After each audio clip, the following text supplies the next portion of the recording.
warahmatullahi wabarakatuh.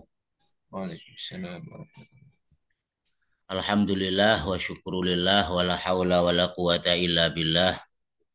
Wassalatu wassalamu ala Rasulillah Muhammad ibn Abdullah. Alhamdulillah nahmaduhu wa nasta'inuhu wa nastaghfiruh wa na'udzu billahi min syururi anfusina wa min sayyiati a'malina. May yahdihillahu fala mudhillalah wa may yudlilhu fala hadiyalah. Nashhadu an la ilaha illallah wahdahu la syarikalah wa nashhadu anna Muhammadan abduhu wa rasuluh. Allahumma shalli ala sayyidina Muhammad wa ala alihi wa sahbihi wa barik wa salim ajma'in amma ba'd. Alhamdulillah kita bersyukur kepada Allah Subhanahu wa taala yang dengan karunia-Nya kita semuanya pada pagi hari ini dipertemukan oleh Allah Subhanahu wa taala bisa melanjutkan ngaji tafsir uh, muyassar sekaligus juga tafsir amali atau tafsir cara mengamalkannya. Mudah-mudahan kita semuanya diberi ilmu yang manfaat yang barokah oleh Allah Subhanahu wa taala. Kita selalu diberi bimbingan oleh Allah, diberi ampunan oleh Allah, diberi rahmat oleh Allah Subhanahu wa taala. Amin Allahumma amin. Sholawat serta salam semoga selalu terlimpah curahkan kepada junjungan kita, panutan kita, idola kita, Rasul kita, Nabi kita, Rasulullah Muhammad Shallallahu Alaihi Wasallam, hamba Allah yang diturunkan kepadanya Al-Quran.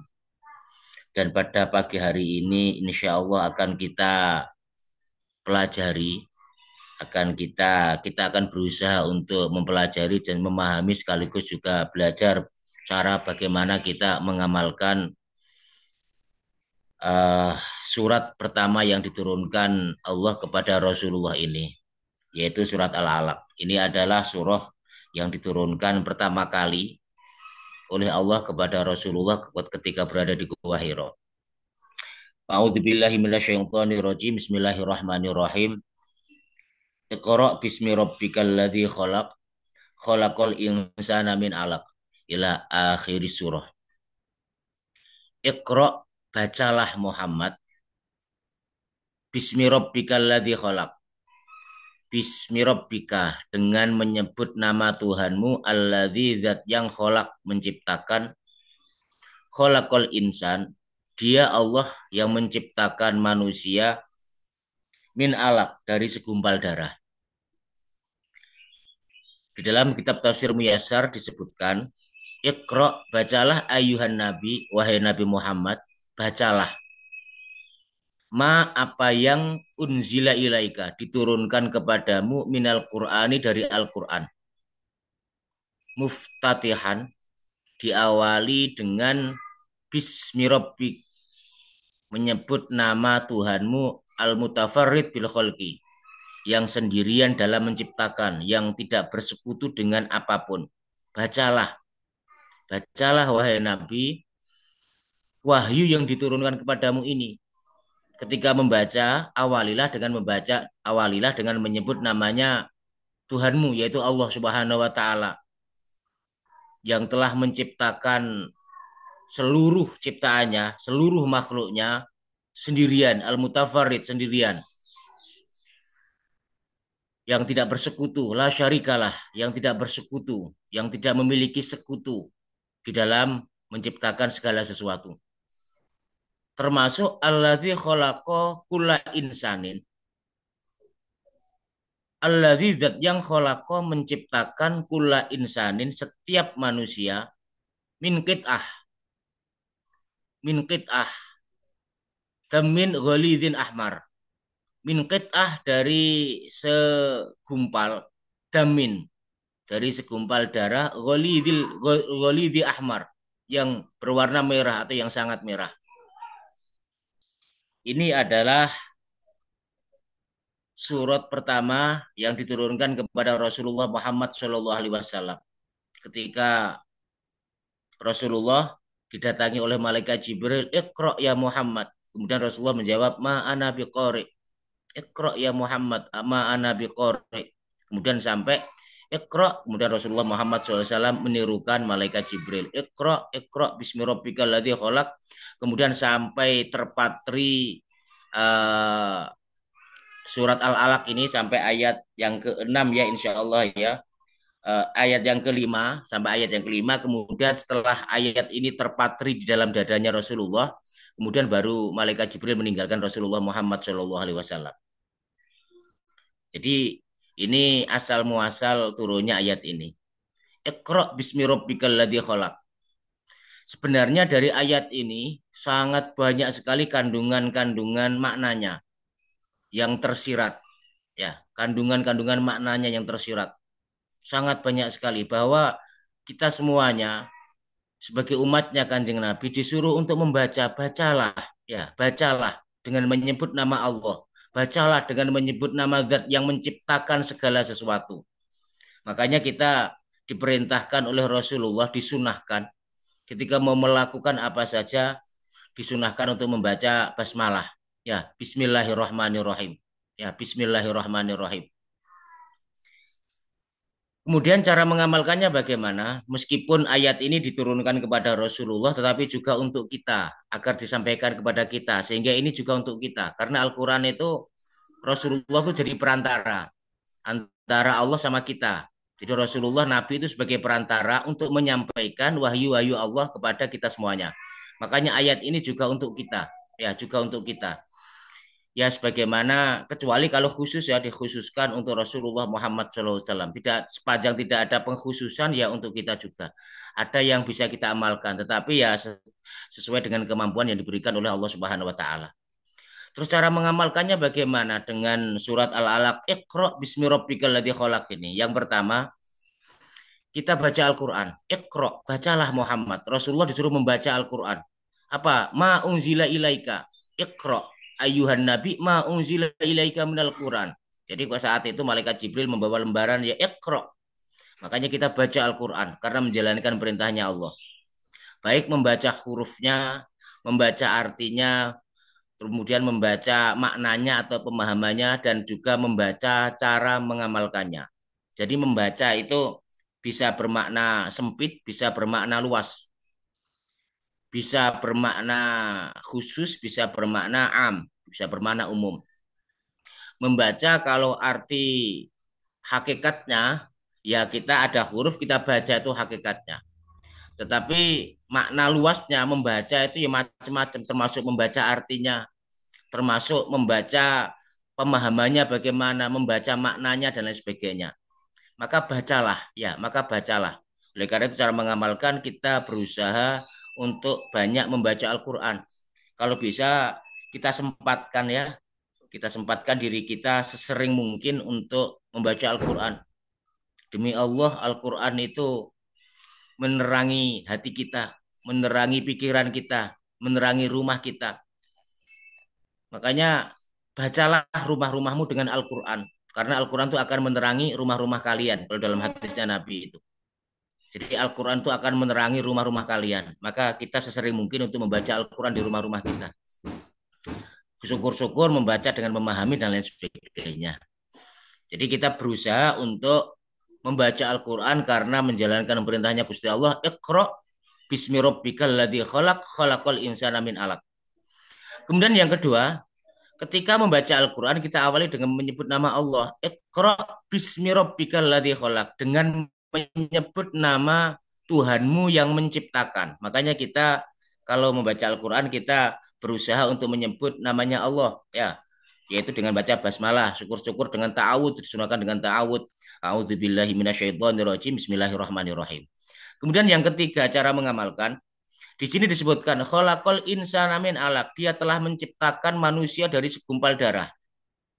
Ini cara mengamalkan, kita belajar dan berusaha merenungkan kekuasaan Allah dalam penciptaan manusia. Khalaqal insan, Allah yang menciptakan manusia. Bukan manusia yang menciptakan manusia. Manusia tidak bisa apa-apa. Allah yang menciptakan manusia.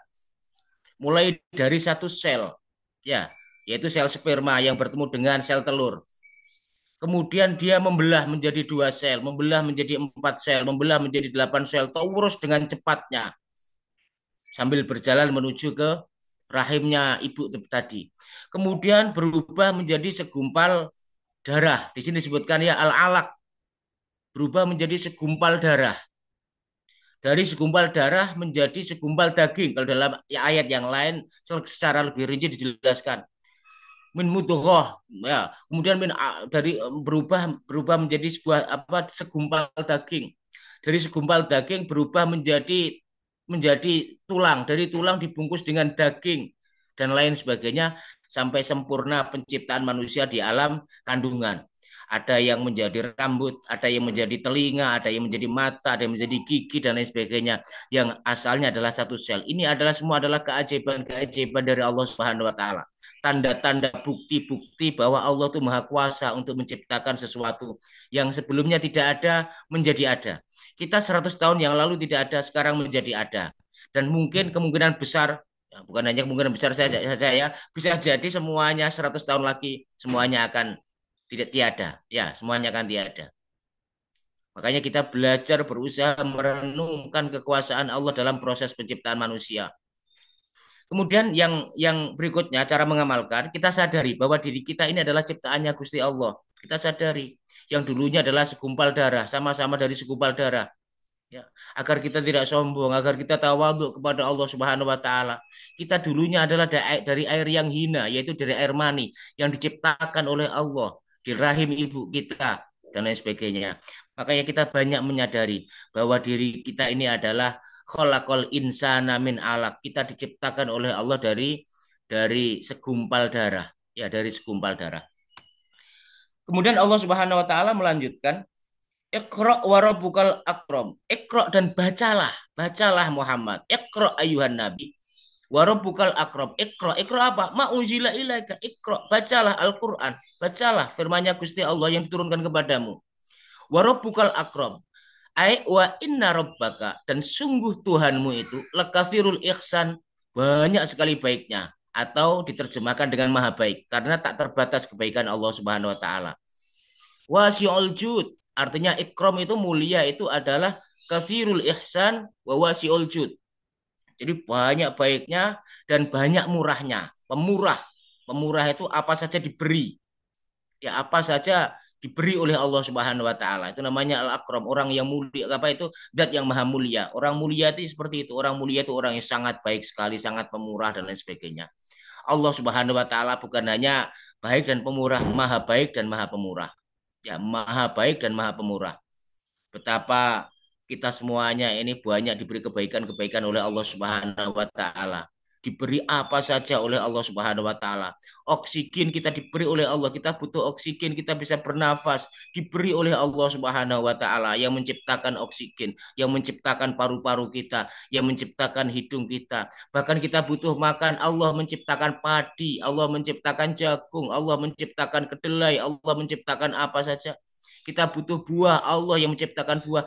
Bahkan bayi yang baru lahir, dia butuh minum susu.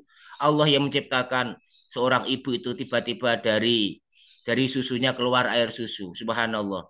Yang sebelumnya tidak keluar, ketika bayinya lahir, tiba-tiba susunya dikeluarkan oleh Allah Subhanahu wa taala. Ini semua adalah karunia dari Allah. Ini adalah semuanya adalah kebaikan dari Allah Subhanahu wa taala. Sangat baik sekali Allah. Sampai bayi yang baru lahir pun diberi kebaikan oleh Allah Subhanahu wa taala. Makanya kita ingat-ingat kebaikan-kebaikan dari Allah sangat banyak sekali. Hanya saja manusia itu banyak banyak ingat banyak ingat kurangnya, yang diingat-ingat itu yang tidak ada, yang ada tidak pernah disyukuri, itu kebanyakan manusia. Jadi nikmat yang ada tidak disyukuri, tidak diingat, yang diingat adalah nikmat yang tidak ada. Ini kebanyakan manusia itu, kebanyakan manusia. Padahal dia sehat itu adalah nikmat dari Allah. Dia bisa bernafas dengan enak itu nikmat dari Allah. Apalagi dokter-dokter itu kan sering melihat ya di rumah sakit itu betapa nikmat sehat itu, betapa nikmatnya ya. Banyak orang-orang yang apa itu yang ada di ICU itu, masya Allah, kalau saya melihat itu betapa sehat itu sangat nikmat karunia dari Allah Subhanahu Wa Taala yang patut untuk disyukuri. Ya, bentuk syukurnya apa? Ya, sholat dengan rajin, Ya, puasa Ramadan dengan sungguh-sungguh, kemudian suka zakat, suka sedekah, kemudian menjalankan perintah-perintah Allah Subhanahu wa taala. Ini. Lakatsirul ihsan wasiul jud. Jadi Gusti Allah itu banyak baiknya dan banyak murah. Murah sekali Gusti Allah, sangat murah.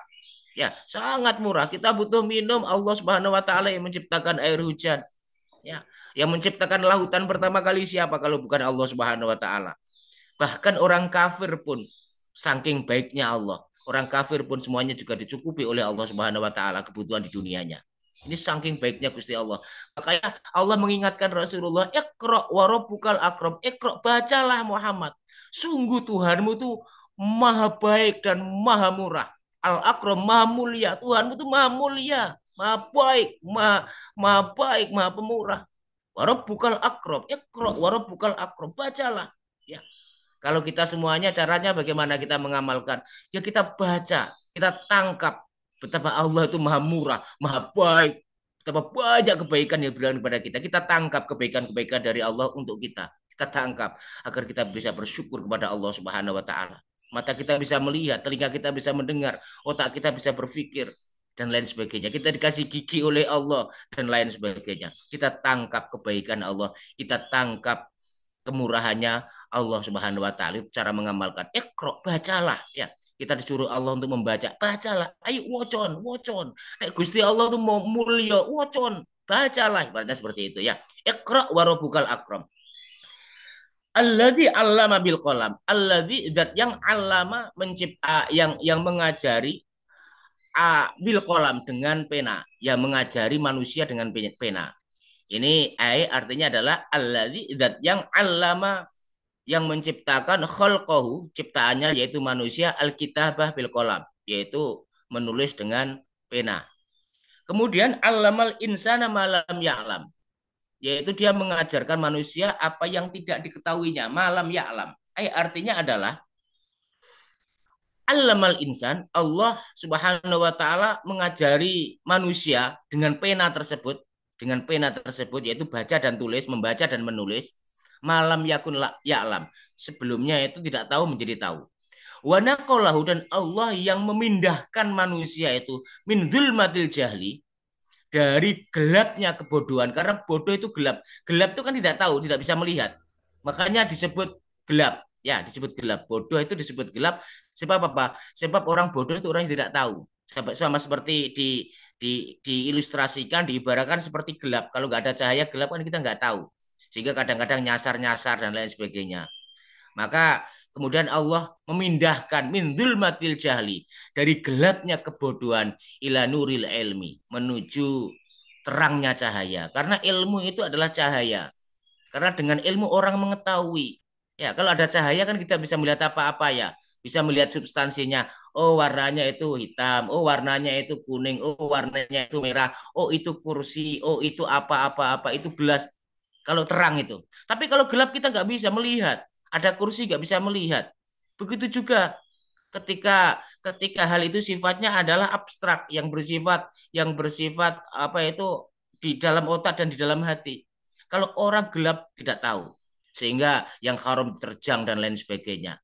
Yang tidak tahu ya. Jadi dan ini juga biasanya kan seperti itu. Biasanya kalau belum kuliah di fakultas kedokteran kan bodoh misalnya ya, bodoh misalnya belum tahu, kemudian dia di fakultas kedokteran sehingga mengetahui ilmu-ilmu kedokteran yang sebelumnya dia gelap kemudian menjadi terang, yang sebelumnya itu gelap gelap bagaimana cara mengobati pasien gelap yang nggak ngerti sama sekali, kemudian dia dengan membaca, dia dengan menulis, dia dengan belajar kepada guru, dia menjadi terang, terang benderang. Maksudnya terang benderang itu apa? Tahu betul, oh ini, oh ini, oh ini dan lain sebagainya. Pada hakikatnya yang mengajari adalah Allah Subhanahu wa taala. Pada hakikatnya semua ilmu dari Allah.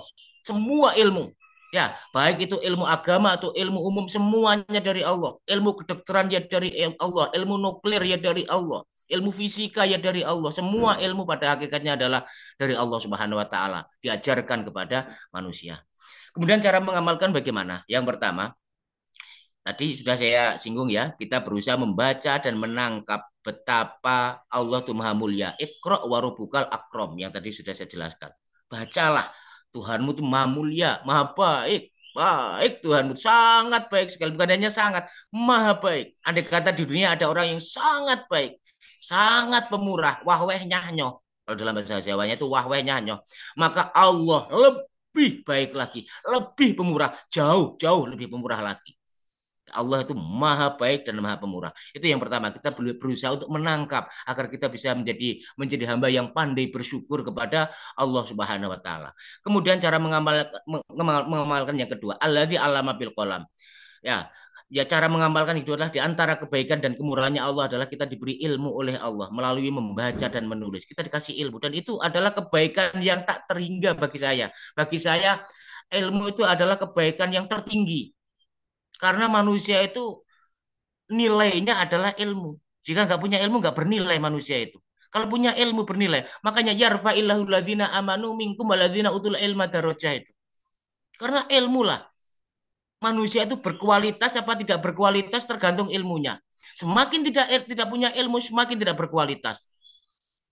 Semakin bodoh semakin tidak berkualitas. Maka yang menentukan orang itu berkualitas apa tidak ya ilmu tadi itu ilmu. Makanya disebutkan alamal bil qalam alamal insana malam ya'lam.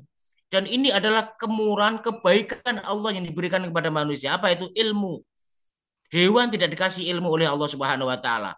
Ya, tidak dikasih ilmu. Siapa yang dikasih ilmu? Manusia dikasih ilmu oleh Allah Subhanahu wa taala. Dan ilmu itu sudah dikodok oleh Allah, sudah ditetapkan oleh Allah di dalam ayat ini. Apa caranya bagaimana mendapatkan ilmu itu? Ya dengan membaca dan menulis. Ini ya, allama bil qalam al alladzi allama bil qalam allamal insana malam ya'lam, yaitu dengan membaca dan menulis. Ya, dengan membaca dan menulis dalam arti yang sempit ya, dalam arti yang luas juga membaca itu termasuk melihat dan lain sebagainya, mencermati itu juga termasuk membaca kalau pengertian secara umumnya. Makanya kita berusaha untuk terus belajar ya, terus kalau bisa ya membaca kita sempatkan untuk membaca dan lain sebagainya. Kita sempatkan berusaha untuk membaca, menulis, melalui membaca dan menulis itu Allah memberikan ilmu kepada kita. Tapi jangan lupa kita bersyukur kepada Allah diberi ilmu. Jangan sampai ilmu yang diberikan oleh Allah tuh menjadikan kita sombong. Naudzubillah. Ya, jangan sampai menyombongkan ilmu. Ilmu sudah diberi oleh Allah. Jangan sampai kita sombongkan ilmu yang diberikan Allah kepada kita semuanya. Kita justru malah harus bersyukur. Berilmu itu harus bersyukur. Jangan malah sombong. Harusnya bersyukur kepada Allah. Alhamdulillah matur suwun Gusti. Sebelumnya saya tidak tahu menjadi tahu. Sebelumnya saya sama sekali tidak mengerti menjadi mengerti. Alhamdulillah matur suwun ya Allah. Harusnya seperti itu. Ya, ilmu tidak dijadikan sebagai alat untuk bersikap arogan. Ya, tetapi ilmu dipakai alat untuk tawaduk kepada Allah Subhanahu wa taala. Sebelumnya dia seorang yang bodoh, orang yang tidak tahu, orang yang gelap. Kemudian dipindah oleh Allah menjadi orang yang alim, orang yang tahu, orang yang melihat dengan terang benderang sehingga menyadari, mengetahui dan lain sebagainya. Ini ya, dan ini adalah anugerah yang besar yang diberikan oleh Allah kepada kita semuanya. Makanya kita berusaha, terus berusaha. Terus sampai kapan Ustaz? Ya minal mahdi lahdi. Orang belajar membaca menulis atau belajar lah ya, dan intinya adalah orang belajar itu membaca itu intinya adalah minal mahdi lelah dimulai dari kandungan sampai ke liang lahat sampai kita mati nanti ya, sampai kita mati nanti. Dan ilmu itu sangat bernilai di hadapan Allah, sangat bernilai di hadapan Allah ilmu itu ya. Makanya alim daunnya kanjeng Nabi, bandingannya orang alim dengan orang bodoh itu bandingannya seperti aku sama kalian semuanya. Berarti seperti itu. Orang alim tuh tinggi sekali pangkatnya ya. Orang yang alim tuh tinggi sekali, orang yang berilmu. Orang bodoh itu sangat rendah. Semakin bodoh semakin rendah. Makanya kita berusaha menjadi orang yang alim ya, menjadi orang yang diberi ilmu oleh Allah Subhanahu wa taala, kemudian kita jadikan ilmu itu untuk mengagungkan Allah, kita jadikan ilmu itu untuk tawadhu kepada Allah Subhanahu wa taala ini. Dan ini adalah kemurahannya Allah yang paling besar ya, kebaikannya Allah yang paling besar diberikan kepada manusia. Apa itu? Ya ilmu itu. Ya ilmu itu. Makanya semuanya harus dengan ilmu, ya semuanya harus dengan ilmu. Bahkan ya di dalam hal dunia pun harus dengan ilmu. Kalau nggak dengan ilmu tidak akan dapat. Ya orang bengkel misalnya, kalau nggak punya ilmu perbengkelan itu sepeda motor pengennya diperbaiki malah rusak. Karena apa? Karena nggak punya ilmu. Karena nggak punya ilmu. Segala sesuatu kalau dilakukan tidak berilmu mesti rusak. Pasti rusak. Apa saja, Ustaz, apa saja, termasuk hal dunia. Kalau nggak punya ilmu. Nggak punya ilmu montir, kok memperbaiki mobil. Kadang-kadang bisa nyopot, tidak bisa mengembalikan. Ya, bukannya mobilnya jadi baik malah rusak. Karena apa? Karena tidak punya ilmu. Apalagi agama sekali lagi. Apalagi urusan hati, urusan pikiran, urusan menghamba kepada Allah. Kalau nggak punya ilmu bahaya. Kalau nggak punya ilmu, dikirain itu petunjuk padahal itu adalah sesat. Makanya pentingnya kita belajar kepada ahli ilmu di situ. Kalau pengen jadi montir, belajar kepada ahlinya montir. Kalau pengen jadi ekonom, belajar kepada ahlinya ekonom. Kalau pengen belajar dokter, ya harus belajar kepada orang yang pandai di bidang dokter. Kadang-kadang ada orang, kita tuh nggak butuh guru. Kalau nggak butuh guru ya cukuplah. Jadi dokter nggak usah di fakultas kedokteran ya. Baca buku-buku kedokteran jadi dokter. Tapi kan nggak bisa. Harus dengan irsyadu ustadzin. Harus dengan petunjuk seorang ustadz, seorang guru. Kalau nggak ada gurunya, mesti sesat itu ya. Oh, jangankan ilmu agama, ilmu umum saja. Ya, dokter-dokter ini misalnya, kalau nggak butuh guru misalnya ya, hanya membaca saja orang bisa. Ya pastilah fakultas kedokteran nggak akan laku ya. Cukup orang membaca, tahu-tahu jadi dokter. Oh, bahaya itu, karena nggak ada yang mengingatkan. Kalau salah nggak ada yang mengingatkan. Kalau tidak bisa tidak ada yang memberi petunjuk. Ya akhirnya kacau semuanya. Apalagi ilmu agama. Makanya orang yang pandai ilmu agama tetapi tidak punya guru, hanya membaca saja, ya, tidak ada yang memberi petunjuk. Itu bahayanya di situ. Apalagi zaman sekarang ya, di Google tuh kadang-kadang sangat banyak sekali orang bisa membaca, kadang-kadang pandai bidang agama nggak punya guru. Itu kadang-kadang bahaya loh. Sebab apa? Kalau salah tidak ada yang mengingatkan. Kalau nggak paham nggak ada yang memahamkan dan lain sebagainya. Ya, jangankan ilmu agama, ilmu tentang wahyu dari Allah Subhanahu wa taala ya, ilmu umum saja, ilmu kedokteran saja juga butuh seorang guru dan lain sebagainya. Ini, jadi kita berusaha, kita belajar, berusaha untuk membaca dan menulis otomatis biirsyadi ustadin dengan petunjuk seorang guru agar kita semuanya tidak menjadi tersesat ya, agar kita semuanya dirubah oleh Allah jadi orang dari orang yang bodoh, orang yang gelap menjadi orang yang tahu, orang yang diberi cahaya oleh Allah Subhanahu wa taala. Hati kita dikasih terang, dikasih cahaya oleh Allah Subhanahu wa taala. Kemudian Allah Subhanahu wa taala melanjutkan, kala inal insana layatgha. Kala sekali-kali tidak, inal insan sungguh manusia itu layatgha, benar-benar durhaka. Sungguh manusia itu benar-benar durhaka, benar-benar melampaui batas tauhid, melampaui batas, benar-benar durhaka manusia itu. Ini menyindir itu ya Abu Jahal ya, nanti ada keterangannya. Sungguh manusia itu benar-benar melampaui batas. Ar-ro'ahu istagna, bahwa ketika ia melihat dirinya itu istagna, telah cukup, merasa cukup, melihat dirinya itu merasa cukup. Jadi tidak membutuhkan Allah lagi, sudah merasa cukup dengan hartanya, merasa cukup dengan jabatannya, merasa cukup dengan apa yang ia miliki, tidak membutuhkan Allah Subhanahu wa taala dan lain sebagainya. Di sini maksudnya adalah istilahnya di sini adalah istakbaro, menyombongkan apabila melihat dirinya itu cukup sehingga mendatangkan rasa sombong di dalam hatinya. Inna ila rabbika ruj'a, sungguh kepada Tuhanmu lah tempat kembali. Hakon artinya adalah innal insan, sesungguhnya manusia itu la tajawaz hududallah. Sungguh manusia itu betul-betul melampaui hududallah, batasan-batasan yang dibuat oleh Allah Subhanahu wa taala, idza abtarhul ghina, apabila ia itu telah menyombongkan kekayaannya. Ya, telah mengandalkan kekayaannya. Sungguh manusia itu akan melampaui batas-batas yang dibuat oleh Allah Subhanahu wa taala. Ini nanti ada sindirannya ya. Ini adalah menyindir Abu Jahal yang ketika itu mengganggu Rasulullah, karena memang Abu Jahal itu dikasih kekayaan oleh Allah, dikasih anak yang banyak oleh Allah, dikasih kehormatan dan lain sebagainya. Falyalam, maka hendaklah manusia itu tahu. Falyalam kullu taghiyah, hendaknya orang yang melampaui batas itu hendaknya tahu, hendaknya mengerti. Annal masiro, sesungguhnya tempat kembali mereka ilallah adalah kepada Allah Subhanahu wa taala. Jadi setiap orang yang melampaui batas hendaknya tahu bahwa ia akan kembali kepada Allah. Hendaknya menyadari bahwa dia pasti akan kembali kepada Allah lagi. Fayujazi kullu insanin ba'mali, dan Allah akan membalas amal-amal manusia itu. Setiap orang akan menerima balasan, akan diberi balasan oleh Allah Subhanahu wa taala. Ini cara mengamalkan bagaimana kita berusaha selalu waspada. Jangan sampai kita termasuk orang-orang yang melampaui batas. Batas-batas di sini apa? Batas-batas syariat, batas-batas yang dibolehkan oleh Allah Subhanahu wa taala. Jangan sampai kita melampaui batas, ya. Orang berbuat dolim kepada manusia itu melampaui batas. Kemudian kita juga berusaha selalu waspada, jangan sampai harta, ya harta kita, kemudian jabatan, kedudukan, kehormatan menjadikan diri kita sombong dan angkuh. Karena sifat sombong, sifat angkuh itu berpotensi menjadikan orang itu melampaui batas. Ar-ro'a hustagna ini. Ya, ar-ro'a hustagna, melihat dirinya itu cukup sehingga sombong dirinya, angkuh dirinya. Nauzubillah tsumma nauzubillah. Makanya jangan sampai harta menjadikan diri kita sombong. Jangan sampai kedudukan menjadikan diri kita sombong. Jangan sampai kehormatan menjadikan diri kita angkuh. Jangan sampai. Sebab sifat sombong dan angkuh berpotensi besar menjadikan orang itu melampaui batas sewenang-wenang. Kepada orang lain itu sewenang-wenang.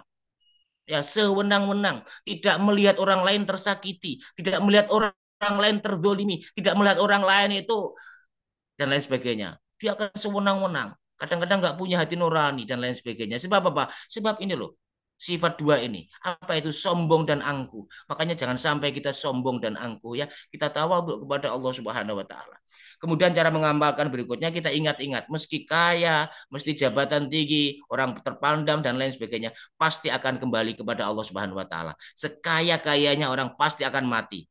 Setinggi-tingginya jabatan pasti akan mati. Sehebat-hebatnya orang pasti akan mati. Dan orang tadi akan menerima semua amal perbuatannya. Tak terkecuali. Tak terkecuali. Akan menerima amal perbuatannya di akhirat kelak. Makanya kita betul-betul waspada ya. Jangan sampai semuanya menyebabkan kita dimasukkan Allah ke dalam nerakanya Allah Subhanahu wa taala. Nauzubillah tsumma nauzubillah. Karena semuanya akan dipertanggungjawabkan oleh Allah Subhanahu wa taala. Ini. Kemudian Allah melanjutkan Aro'aital ladzi yanha, karena ini tadi itu menyindir ya, ini masih ada hubungan dengan ayat ini. Aro'aital ladzi yanha, aro'aita, bagaimana pendapatmu? Alladzi yanha, tentang orang yang melarang. Aro'aita, apakah aro'aita, bagaimana kamu melihat?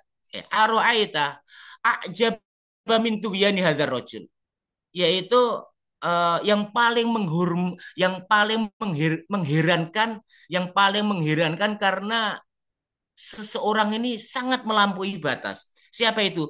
Wahwa Abu Jahal. Dia adalah Abu Jahal. Ya. Kenapa disebut sangat melampaui batas? Mengherankan, sangat mengherankan dan melampaui batas. Karena dia itu alladzi yanha abdan idza sholat. Karena dia itu melarang seorang hamba Allah melakukan sholat. Lah ya sholat lo dilarang. Padahal sholat lo menjalankan perintahnya Allah. Dilarang sama Abu Jahal. Nauzubillah tsumma nauzubillah. Kayak dilarang. Ini kan mengherankan gitu loh, melampaui batas Abu Jahal itu. Ya memusuhi Muhammad memusuhilah, tapi mosok sampai Rasulullah sholat di Masjidil Haram itu loh, nggak boleh. Sampai ketika sholat itu loh, kotoran tai onta, ya itu disiramkan ke kepalanya kanjeng Nabi. Apa nggak nemen Abu Jahal itu? Nemen Abu Jahal itu, pol nemen nih. Orang sholat dilarang, ya orang sholat dilarang. Masya Allah, naudzubillah, naudzubillah. Mudah-mudahan ya kita semuanya tak terkecuali. Jangan sampai melarang orang sholat ya. Jangan sampai mencontoh sifatnya Abu Jahal ini. Ya, ada orang mau sholat ke masjid gak boleh diusir. Naudzubillah. Mau sholat ke masjid gak oleh. Ya, kata sholat lo ora oleh. Masya Allah, ya naudzubillah, naudzubillah. Malah justru sebaliknya kita fasilitasi orang yang sholat. Yang mau sholat kita fasilitasi. Kita berikan kenyamanan, kita buat fasilitas. Biar nyaman orang sholat itu. Bukan malah sebaliknya, dihalang-halangi, dirintangi. Ya, apalagi seperti Abu Jahal ini. Kanjeng Nabi sholat itu loh ya, kotoran tai onta itu disuntekan, ditaburkan di kepalanya Kanjeng Nabi. Sampai Siti Fatimah itu nangis, apa kok seperti ini, Abah. Rasulullah hanya biasa saja Rasulullah ya sudah nggak apa-apa. Sabarnya bukan main Bang Rasulullah Muhammad Shallallahu Alaihi Wasallam, sabarnya bukan main. Jadi aro'aital ladzi yanha 'abdan idza sholat. Tahukah kamu tentang orang yang melarang seorang hamba melakukan sholat? Bagaimana pendapatmu? Ini kan sangat mengherankan sekali. Ya, gawok nek wong Jawa ngarani gawok ya. Heran banget wong sholat itu dilarang. Ini Allah loh ya yang dawuh, Gusti Allah yang dawuh ini. Alladzi yanha 'abdan lana, yaitu yang melarang abdan lana, hambaku. Idza sholali robi, jika dia melakukan sholat dilarang oleh Allah. Siapa itu yang dilarang? Rasulullah Muhammad Shallallahu Alaihi Wasallam. Kemudian Allah Subhanahu Wa Taala menjelaskan, Aro'aita ingkana almani anis sholat anil huda fakaifa yanhahu. Ya, jadi aro'aita ingkana al huda, aro'aita, tahukah engkau ingkana al huda, jika dia yang dilarang itu adalah berada dalam petunjuk. Sopo sing ngerti, sing dilarang itu justru mendapatkan petunjuk dari Allah Subhanahu Wa Taala. Jadi aro'aita, apakah bagaimana pendapatmu? Ingkanal manhi, jika orang yang dilarang itu anisolah dari melakukan sholat itu alal huda, dia mendapatkan petunjuk. Fakaifayanhu, bagaimana dia itu melarangnya kalau dia mendapatkan petunjuk? Au ingkana amiron ghairahu, au amara bittaqwa, atau dia itu menyuruh untuk amar ma'ruf nahi mungkar atau menyuruh kepada ketakwaan. Jadi au ingkana amiron ghairahu bittaqwa, atau dia itu amiron, orang yang menyuruh bittaqwa, berbuat takwa. Ayanhahu, apakah dia akan melarangnya? Andalika, dari menyuruh orang berbuat takwa. Apa melarang orang dakwah? Itu kan nemen. Orang dakwah kok dilarang? Padahal dakwah itu menyuruh manusia kembali kepada Allah. Dakwah itu mengajarkan manusia untuk mengenal Allah. Dakwah itu mengajarkan manusia untuk mentaati Rasulullah. Mengajak manusia untuk sholat, untuk zakat, untuk puasa, untuk haji. Untuk memerangi kebodohan, untuk memerangi kemungkaran. Masa dilarang? Ini kan nemen ini Abu Jahal ini. Makanya jangan sampai, sekali lagi kita semuanya jangan sampai seperti Abu Jahal ini. Jangan sampai seperti Abu Jahal. Ya, jangan sampai seperti Abu Jahal. Naudzubillah teman naudzubillah. Jangan sampai merintangi orang yang sholat, jangan sampai merintangi orang-orang yang beramar ma'ruf nahi mungkar. Ya, jangan sampai. Ini. Makanya ini kita semuanya kalau bisa memberi tolong, memberi fasilitas ya, memberi tolong, memberi fasilitas orang-orang yang melakukan sholat ya. Kalau bisa justru masjid itu dikasih misalnya AC ya, atau dikasih apa biar orang itu semakin senang ketika menjalankan sholat. Atau misalnya saja masjidnya dibuat agar senyaman mungkin, tidak malah melarang orang melakukan sholat di situ ya. Kemudian juga kalau ada orang dai-dai, orang yang menyampaikan kebaikan-kebaikan, kalau bisa dikasih fasilitas, ya. Jangan sampai malah justru ada orang yang ceramah, ada orang yang ngaji malah justru dihalang-halangi. Jangan sampai seperti Abu Jahal. Jangan sampai naudzubillah. Kalau bisa malah dikasih fasilitas, ya, diberikan. Kalau Mas Agung ini mempraktekkan ya, diberikan fasilitas Zoom ya, fasilitas Zoom dan lain sebagainya, sangat baik sekali, sangat baik itu. Kalau bisa seperti itu kita ya, memberi fasilitas orang-orang yang beramar ma'ruf nahi mungkar, orang-orang yang melakukan sholat ya. Itu cara mengamalkannya. Bukan kok berarti yang menyampaikan tuh seperti Rasulullah, enggak. Maksudnya apa? Ya, mencontoh Rasulullah, mencontoh meskipun 0,000 sekian persen. Karena yang sempurna hanya Rasulullah, manusia sempurna ya, hanya Rasulullah Muhammad SAW yang sempurna. Nih, jadi kita berusaha untuk mencontoh Rasulullah meskipun cuma 0,0 ya, 0,0. Kita nggak ada apa-apanya dengan Rasulullah Muhammad SAW. Tapi paling tidak kita ikutilah jejaknya ya, sesuai dengan kemampuan yang diberikan oleh Allah kepada kita semuanya. Ini itu cara mengamalkannya. Kemudian Allah Subhanahu wa taala melanjutkan,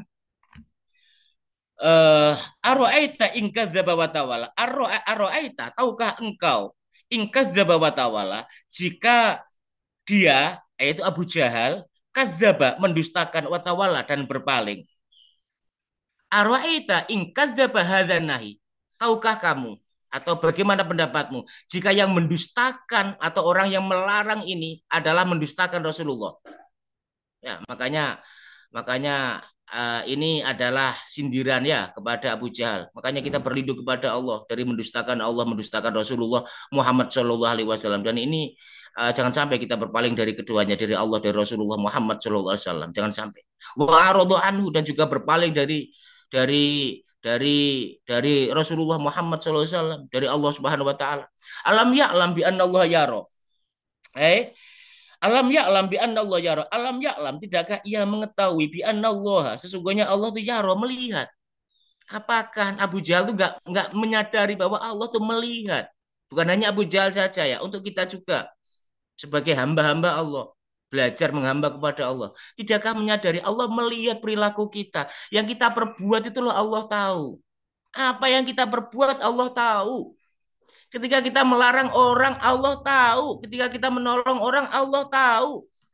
Apa yang kita tampakkan Allah tahu, apa yang kita sembunyikan Allah tahu. Tidak ada yang samar di hadapan Allah Subhanahu wa taala. Allah mengetahui semuanya.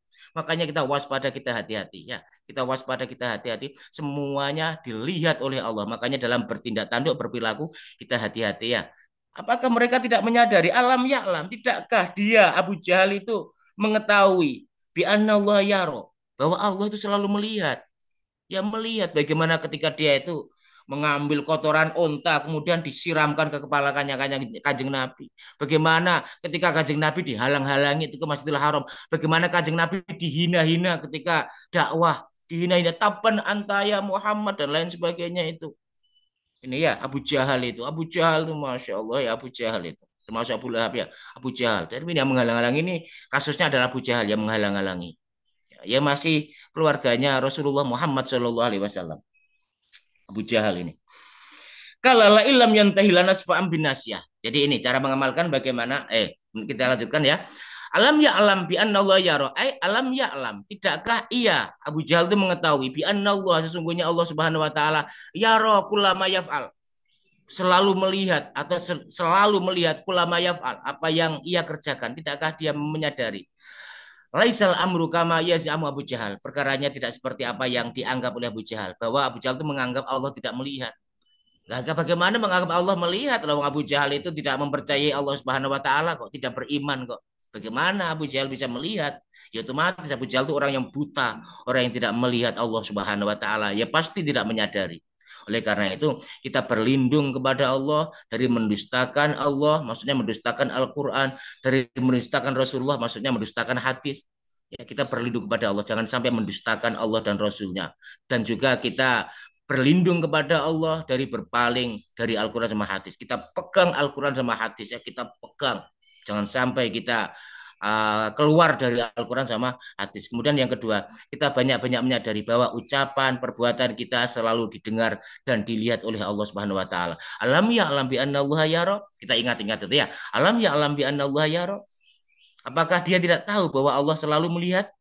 Melihat perbuatan kita, melihat mendengar ucapan kita dan lain sebagainya, dan semuanya akan dipertanggungjawabkan di akhirat kelak. Kesadaran ini akan mencegah seseorang, akan memprotek seseorang dari melakukan sesuatu yang kurang terpuji.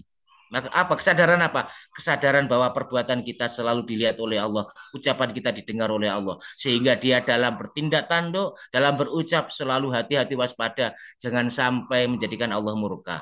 Jangan sampai, malah justru sebaliknya bagaimana perbuatan kita, ucapan kita menjadikan Allah ridho. Amin Allahumma amin. Nih. Kemudian Allah melanjutkan kala la illam yantahi lanas fa'am binasyah. Sekali-kali tidak la illam yantahi jika Abu Jahal itu tidak berhenti berbuat demikian. Lanas fa'am binasyah. Ini saya kami tarik ubun-ubunnya. Masya Allah ini ancaman Allah kepada Abu Jahal ini ya, ancaman Allah kepada Abu Jahal. Jika Abu Jahal itu nggak berhenti berbuat demikian, kami tarik ubun-ubunnya. Ini saking nemen nih Abu Jahal kepada Rasulullah, saking nemen nih, pol nemen nih dalam sirah ya, dalam sejarah itu nemen pol perlakuannya Abu Jahal. Pokoknya melampaui batas lah, nemen nih Al-Quran. Maka saya sampai diancam Allah seperti ini. Gak mari, kalau nggak berhenti perbuatannya, kalau nggak dihentikan, cabut ubun-ubunnya. Masya Allah ya. Ya kita gemetar ya melihat, mendengar seperti ini kita gemetar. Makanya jangan sampai ya, jangan sampai kita seperti Abu Jahal ya, jangan sampai. Ya kita jauhi sifat-sifat seperti itu kita jauhi. Ya, nah tingkah di batin fil khotia itu ubunya orang-orang yang pendusta dan pendurhaka, yang mendustakan Allah, yang mendustakan Rasulullah, yang mendustakan, yang berpaling dari Allah dan Rasulnya akan dicabut ubun-ubunnya oleh Allah Subhanahu Wa Taala. Nauzubillah tsumma nauzubillah. Ini. Jadi la ilam yarji hada ansyaqaqi kalau tidak mau berhenti dari menyakiti Rasulullah Muhammad Shallallahu Alaihi Wasallam, dari menselisih Rasulullah Muhammad Shallallahu Alaihi Wasallam, lana khudanna akan kami ambil di muqaddami ra'si, yaitu bagian depan kepalanya. Apa maksudnya? Ubun-ubunnya. Akan kami ambil, akan kami cabut ubun-ubunnya itu. Akhdan anifan. dengan cabutan yang sangat menyakiti. Nanti matinya sakitnya bukan main. Ya, matinya sakitnya bukan main kalau mati. Masya Allah ya, mati kembali lagi mati, krok krok kembali lagi mati, kembali lagi. Naudzubillah, naudzubillah. Jangan sampai ya, jangan sampai. Mudah-mudahan kita dimatikan oleh Allah dalam keadaan lembut ya, lemah lembut, yang nggak terasa dan lain sebagainya. Jangan sampai seperti Abu Jahal ini. Ini Faliyad'u nadiyah. Makanya jangan sampai kita seperti Abu Jahal ya. Naudzubillah, naudzubillah ya. Ancamannya bukan main ya. Ancamannya bukan main. Ini kemudian kita hindari sifatnya Abu Jahal apa itu? Jangan sampai kita mendustakan Allah, Rasul dan lain sebagainya. Kemudian faliyad'u nadiyah. Maka biarlah dia Abu Jahal itu memanggil golongannya untuk menolongnya. Ben, ya, ayo, jaluk tolong, ya. Tapi sanat auzabaniyah, kami Allah akan memanggil malaikat zabaniyah. Jadi ancamannya dari Allah kalau dia memanggil golongannya. Biarkan dia memanggil. Ayo, ya, ayo. Allah inilah ya yang dawuh ya. Kalau bahasa-bahasanya seperti, ayo celukun kabeh. Ya, konco-konco celun. Maka kami Allah sanad auzabani akan memanggil malaikat zabaniyah. Apa malaikat zabaniyah itu? Malaikat azab. Maka kami akan memanggil malaikat azab. Allah Subhanahu wa taala yang berfirman, bukan Rasulullah, tapi Allah yang nggak terima Allah. Berarti seperti itu. Bukan Rasulullah, Allah yang nggak terima. Silakan kalau mau manggil. Kami akan memanggil malaikat Zabaniyah. Apa itu malaikat Zabaniyah itu? Jadi fal yukhdir hadat taqiyah. Orang yang melampaui batas ini siapa itu Abu Jahal ini? Hendaklah mendatangkan ahla nadihi, penduduk negerinya, orang-orang yang bersekongkol dengan dia. Alladzina yastansiru bihim. Orang-orang yang bersekongkol dengan dia. Suruh panggil semuanya. Allah Subhanahu wa taala juga membalas sanad zabaniyah. Kami Allah akan memanggil malaikat zabaniyah. Sanad malaikat al-azab. Kami akan memanggil malaikat azab. Siapa itu? Malaikat zabaniyah, malaikat azab. Akan dipanggil juga oleh Allah Subhanahu wa taala. Makanya kita hindari tolong menolong dalam hal dosa ya kita hindari. Kalau diajak untuk berbuat dosa, berbuat sewenang-wenang, apalagi diajak untuk melarang orang sholat, diajak melarang orang untuk beramar ma'ruf nahi mungkar, jangan sampai kita ikut-ikutan ya, jangan sampai kita ikut-ikutan. Kita berusaha untuk meminta perlindungan Allah Subhanahu wa taala, meminta petunjuk dari Allah Subhanahu wa taala, meminta ampun kepada Allah Subhanahu wa taala. Kita jauhi sejauh-jauhnya melakukan suatu perbuatan yang menjadikan diri kita dimasukkan ke dalam nerakanya Allah. Kita hindari sejauh-jauhnya melakukan sesuatu perbuatan yang kita khawatirkan mendatangkan murka Allah. Kita khawatirkan mendatangkan kebencian Allah Subhanahu wa taala kepada kita. Naudzubillah teman naudzubillah. Yang terakhir, kalla la tuti'hu wasjud waqtarib. Kalla sekali-kali jangan demikian. La tuti'hu, janganlah engkau taati dia Muhammad, wasjud dan sujudlah engkau Muhammad, waqtarib dan dekatkanlah dirimu kepada Tuhanmu yaitu kepada Allah Subhanahu wa taala. Ai laisal amru kama yadhunnu Abu Jahal. Perkaranya tidak seperti apa yang disangkakan oleh Abu Jahal. Annahu sesungguhnya dia annahu laka tidak akan pernah bisa mendapatimu wahai Muhammad ayyuhar rasul wahai Rasulullah Muhammad sallallahu alaihi wasallam bisu yaitu kecelakaan tidak akan pernah bisa mencelakaimu Muhammad ya sekali-kali tidak seperti apa yang disangkakan oleh Abu Jahal. Abu Jahal menyangka Rasulullah itu tersakiti. Abu Jahal menyangka Rasulullah itu tercelakai. Tetapi dijamin oleh Allah Subhanahu wa taala. Di dalam ayat yang disebutkan ya, walladzi ya'simuka minan nas. Dia Allah yang akan menjagamu Muhammad dari gangguan manusia, dari manusia-manusia yang ingin berbuat celaka kepadamu. Di dalam ayat yang lain juga disebutkan seperti itu. Sebab apa? Sebab Rasulullah Muhammad Shallallahu Alaihi Wasallam dilindungi oleh Allah Subhanahu Wa Taala. Rasul terakhir kita dilindungi oleh Allah Subhanahu Wa Taala. Kanjeng Nabi Muhammad manusia termulia dilindungi oleh Allah Subhanahu Wa Taala sehingga tidak sampai celaka dengan perbuatan-perbuatannya Abu Jahal ini. Kemudian perintahnya Allah kepada Rasulullah apa? La tuti'hu, jangan taati dia, tetap jalankan sholat. Tetap jalankan sholat, tetap beramar ma'ruf nahi mungkar, tetap saja, tetap jalankan sholat, jalankan amar ma'ruf nahi mungkar. Wasjud waqtarib dan bersujudlah, maksudnya ya tetap sholatlah, waqtarib dan dekatkanlah dirimu kepada Allah Subhanahu wa taala. Oleh karena itu cara mengamalkan jika kita semuanya diperlakukan jahat oleh orang lain, misalnya dilarang sholat, dilarang zikir, dilarang amar ma'ruf mungkar, maka nggak usah kita ikuti ya larangan-larangan itu. Teruslah kita sholat, teruslah kita belajar berusaha untuk mendekatkan diri kepada Allah Subhanahu wa taala dan teruslah belajar untuk berbuat baik untuk menjalankan perintah Allah Subhanahu wa taala. Itu mungkin Mas Agung yang bisa saya sampaikan, mudah-mudahan bermanfaat untuk kita semuanya. Amin Allahumma amin.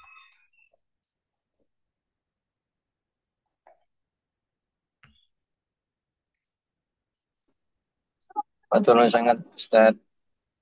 Semua paparan dari surah Al-Alaq 1 sampai dengan 19 niki.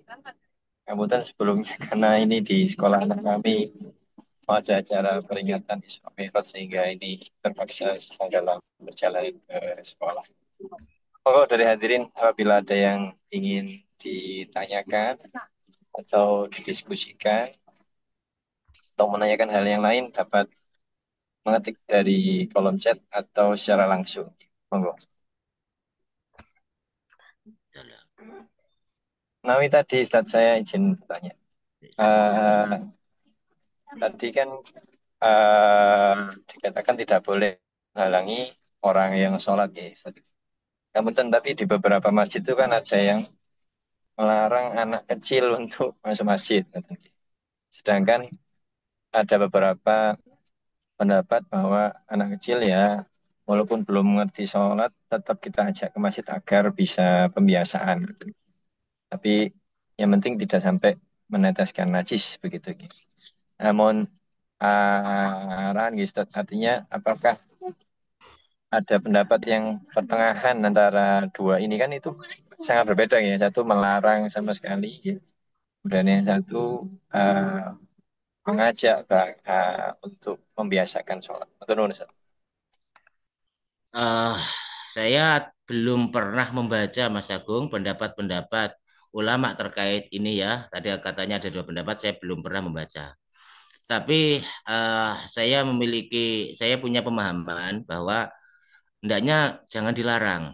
Ya, jangan melarang meskipun anak kecil. Biarkan anak kecil itu ikut, biar bisa melihat, ya, biar bisa melihat, biar bisa mencontoh. Kalau anak-anak sudah dilarang masuk masjid, terus bagaimana nanti mereka besarnya gitu loh. Karena itu adalah pendidikan. Bahkan Rasulullah menyuruh kita untuk mengajari anak-anak kita sholat.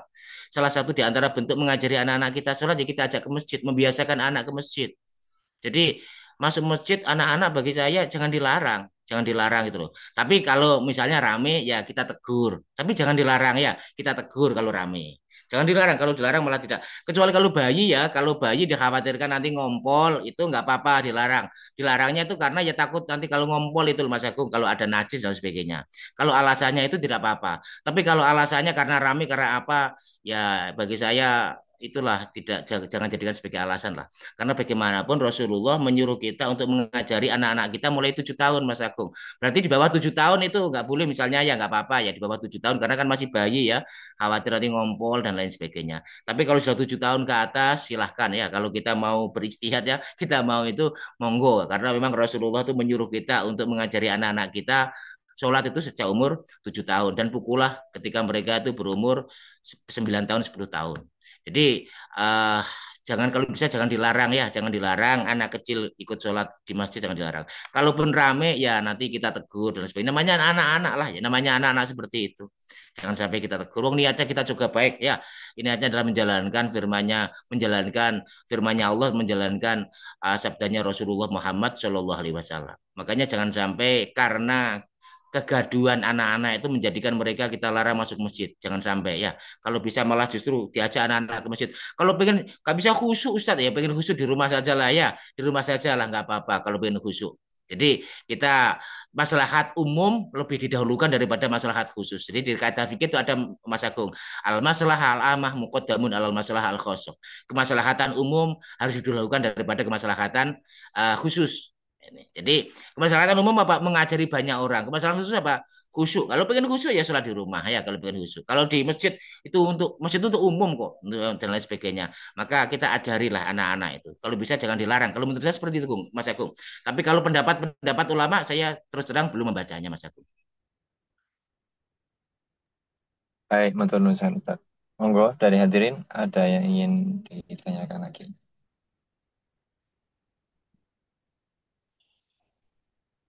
Pekan depan sampun Ramadan insyaallah Ustaz. Insya Allah. Ahlan wa sahlan ya Ramadan. Ramadan Karim. Masya Allah. Senang Mas Agung, Masya Allah Ramadan. Mugi-mugi saged melanjutkan kajian juga Ustaz menawi anu. Amin. Nggih, nggih. Saya ikut Mas Agung mau ditaruh di mana ya. Tetap seperti semula ya nggak apa-apa. Ya, Pak.